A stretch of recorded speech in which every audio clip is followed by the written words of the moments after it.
প্রিয় দর্শক বন্ধুরা, আপার প্রাইমারি থেকে অত্যন্ত গুরুত্বপূর্ণ খবর আপডেট আজকের দিনের জন্য। বন্ধুরা, আপনারা কিন্তু ইতিমধ্যেই দেখে ফেলেছেন যে গতকালকে আপার প্রাইমারি ম্যাট কেসের কি গুরুত্বপূর্ণ হিয়ারিং হয়েছে এবং বিশেষ টার্নিং পয়েন্টে চলে এসেছে মামলা। তো সেই দিক থেকে বিস্তারিত তথ্য ইতিমধ্যেই কিন্তু আমরা প্রোভাইড করে দিয়েছি এবং সেই দিক থেকে দাঁড়িয়ে সাপ্লিমেন্টারি এভিডেভিট প্রসঙ্গে আবারও একটি চাঞ্চল্যকর তথ্য কিন্তু উঠে আসছে। বন্ধুরা, বিষয়টিকে একটু গুরুত্ব দিয়ে বোঝবার চেষ্টা করবেন। এই সাপ্লিমেন্টারি এভিডেভিট কতটা ভয়ানক হতে পারে, আবার কি নয়া জট তৈরি হবে?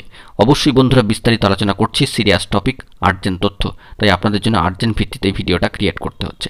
ভিডিওটিকে সম্পূর্ণ শেষ পর্যন্ত শুনে নিয়ে বোঝবার চেষ্টা করবেন, ভিডিওটিকে শেষ পর্যন্ত দেখে নেবেন, চ্যানেলটিকে সাবস্ক্রাইব করে সঙ্গে থাকবেন। বন্ধুরা, গতকালকে যে হিয়ারিং হয়েছে সে বিষয়ে কিন্তু আর পুনরাবৃত্তি করতে চাইছি না। হিয়ারিংয়ে পিটিশনার তরফ থেকে সম্মানীয় বিশিষ্ট আইনজীবী সুবীর সান্যাল মহাশয় যথেষ্ট গুরুত্ব দিয়ে এবং গুরুত্ব নিয়ে বিষয়গুলিকে পেশ করেছেন। রি-এভলিউশন বা রিচেকিং, রি-এভলিউশনের পাশাপাশি রিচেকিং এবং রিজার্ভেশন পলিসি, পাশাপাশি কিন্তু সিট আপডেট সংক্রান্ত বিষয়ে জোরদার আর্গুমেন্ট হয়েছে। কমিশনের কি বক্তব্য থাকবে না থাকবে সেটি পরবর্তী সময়ের বিষয়, কিন্তু আপাতত সম্মানীয় বিশিষ্ট আইনজীবী সুবীর সান্যাল মহাশয়ের বক্তব্য শেষের পরেই আবারও কিন্তু এই সাপ্লিমেন্টারি এভিডেভিটের প্রসঙ্গটি ওঠে। তো গতকালকে শুনানি ঘিরে দেখা যায় যে সম্মানীয় পিটিশনের তরফ থেকে বিশিষ্ট আইনজীবী সম্মানীয় বিকাশ রঞ্জন ভট্টাচার্য মহাশয় কিন্তু কার্যত থাকতে পারেননি। তো সম্মানীয় বিশিষ্ট আইনজীবী ফিরদৌস সামি মহাশয় কার্যত সবশেষে এসে বিষয়টি বলতে চান এবং সম্মানীয় বিচারপতি জানতে চান সুবীর সান্যাল মহাশয়ের বক্তব্য শেষের পরে আর কারোর কিছু বলার আছে কিনা। অর্থাৎ একটি বিষয় বোঝা যাচ্ছে, সম্মানীয় বিচারপতি সব পক্ষেরই বক্তব্য কিন্তু নিয়ে একটা নির্দিষ্ট কনক্লুশন আসতে চাইছেন। এই মামলা কিন্তু জোরদারভাবে গুরুত্ব দিয়ে শেষ করতে চাইছেন, কনক্লুশনের পথে হাঁটতে চাইছেন। তো সেই দিক থেকে দাঁড়িয়ে তিনি শেষে এসে বলতে চান আর কারোর কিছু বক্তব্য আছে কিনা। এই বিষয়ে পিটিশনের তরফ থেকে সম্মানীয় ফিরদৌস সামি মহাশয় বিশিষ্ট আইনজীবী তিনি বলেন যে সাপ্লিমেন্টারি এভিডেভিটটি এবার তিনি জমা করবেন বা জমা করার একটা প্রসঙ্গ ওঠে।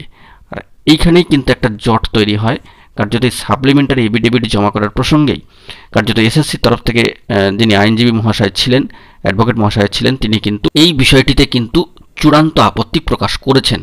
তো আপত্তি প্রকাশের মতো কারণও রয়েছে, কারণ যে সাপ্লিমেন্টারি এভিডেভিট জমা করার প্রসঙ্গটা উঠছে বারংবার, পূর্ববর্তী হিয়ারিংয়ে উঠেছিল, তো সেখানে এমন কিছু বক্তব্য রয়েছে যেটা কিন্তু এই আপার মামলার এগেনস্টে চলে যাচ্ছে, এর সঙ্গে কিন্তু লিঙ্কড নয়। তো বিষয়টি হচ্ছে সিবিআই তদন্ত চেয়ে বা মামলা সেই সংক্রান্ত বিষয় যা এসএসসি এসএলএসটির অন্যান্য গুরুত্বপূর্ণ মামলার সঙ্গে টাচড রয়েছে, সেই মামলার সঙ্গে যদি কম্বাইন করে দেওয়া হয়, আপারটাকে জুড়ে দেওয়া হয় সিবিআই তদন্ত চেয়ে, তাহলে সেক্ষেত্রে কিন্তু একটা নয়া দিকে মোড় নেবে এবং নতুন করে আবার একটা জট তৈরি হয়ে যাবে। তো কমিশন কিন্তু সেটা চাইছে না, কারণ এই ম্যাটারটির সঙ্গে ওই সমস্ত ম্যাটারের কোনো আকাশ পাতাল যোগাযোগ নেই আপাতত।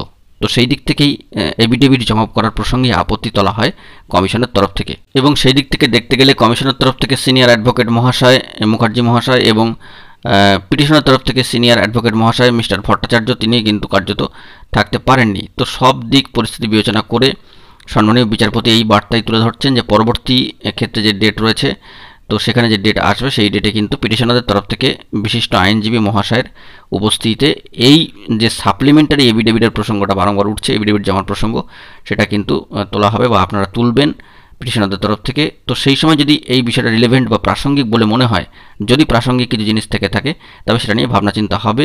আপাতত সেটা এখন জমা হচ্ছে না, পরবর্তী ডেটে সেটা কিন্তু ভাবনা চিন্তা করা হবে।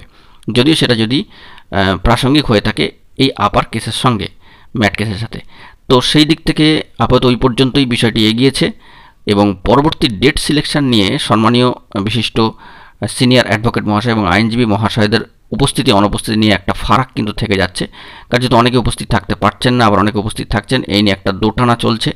ডেট ম্যাচের ক্ষেত্রে বলা যেতে পারে সম্মানীয় আইনজীবী এবং সমস্ত সিনিয়র অ্যাডভোকেট মহাশয় রয়েছেন, তাদের ডেট ম্যাচের ক্ষেত্রে কিন্তু একটা প্রবলেম থেকে যাচ্ছে। কেউ এক ডেটে আসতে পারছেন, কেউ অন্য ডেটে আসতে পারছেন না।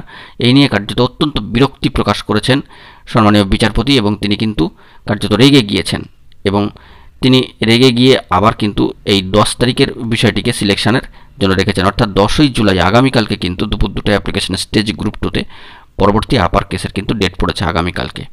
তো এসএসসির তরফ থেকে একটা দাবি জানানো হয়েছিল যে 12 তারিখের পরে সিনিয়র অ্যাডভোকেট মহাশয় উপস্থিত থাকতে পারবেন, তাই ডেট চাওয়া হচ্ছিল 12 তারিখের পরে। কিন্তু এসএন মুখার্জি মহাশয় বিষয়টিকে অবজার্ভ করে ভাবলেন যে এইভাবে কিন্তু পেছাতেই থাকবে ডেট, তো সেই দিক থেকে তিনি অত্যন্ত রাগান্বিত হয়েছেন এবং তিনি কিন্তু ডেট দিয়েছেন 10 তারিখে 10ই জুলাই, কারণ তিনি অত্যন্ত সিরিয়াসভাবে এই ম্যাটারটিকে কিন্তু ক্লোজ করতে চাইছেন। তো তিনি ছোট্ট একটি বক্তব্য কিন্তু পেশ করেছেন, যাতে করে পরবর্তী ডেটে সম্মানীয় সিনিয়র অ্যাডভোকেট মহাশয়রা যারা রয়েছেন কমিশনের তরফ থেকে এবং পিটিশনারের তরফ থেকে, তারা যাতে উপস্থিত থাকেন এবং এই মামলার কিন্তু নিষ্পত্তি সম্মানীয় বিচারপতি চাইছেন। তো সব দিক বিচার বিবেচনা করে যাতে আর যাতে দেরি না হয়, সেই জন্যই তিনি 10ই জুলাই আগামীকালকে এই ম্যাট কেসের কিন্তু পরবর্তী হিয়ারিং ডেটটি ফিক্সড করেছেন দুপুর 2টোয় অ্যাপ্লিকেশন স্টেজ গ্রুপ 2তে। অত্যন্ত গুরুত্বপূর্ণ খবর আপডেটটি উঠে আসলো। তো এই সাপ্লিমেন্টারি এফিডেভিট গৃহীত হলে কি ফলাফল আসবে না আসবে, বা যদি গৃহীত না হয় সেক্ষেত্রে কী হবে না হবে, আবার কোনো নতুন জট কিনা, সেই দিকে কিন্তু সকলকে ফোকাস রাখতে হচ্ছে। আপনি সবাই কিন্তু সেই দিকে তাকিয়ে থাকবে। সবশেষে বন্ধুরা এইটুকুই বলি যে এই বিষয়ে এখনও ভাবনা চিন্তার কোনো জায়গা নেই। আগামী 10 তারিখ বেশ গুরুত্বপূর্ণ হিয়ারিং কিন্তু হতে চলেছে এবং তারপরেই কিন্তু যাবতীয় বিষয় একটা কনক্লুশনের দিকে হাঁটবে। তো আপাতত এই পর্যন্তই। গুরুত্বপূর্ণ আপডেটগুলি পাওয়ার জন্য চ্যানেলটিকে এখনই সাবস্ক্রাইব করে নিয়ে সঙ্গে থাকুন। ধন্যবাদ।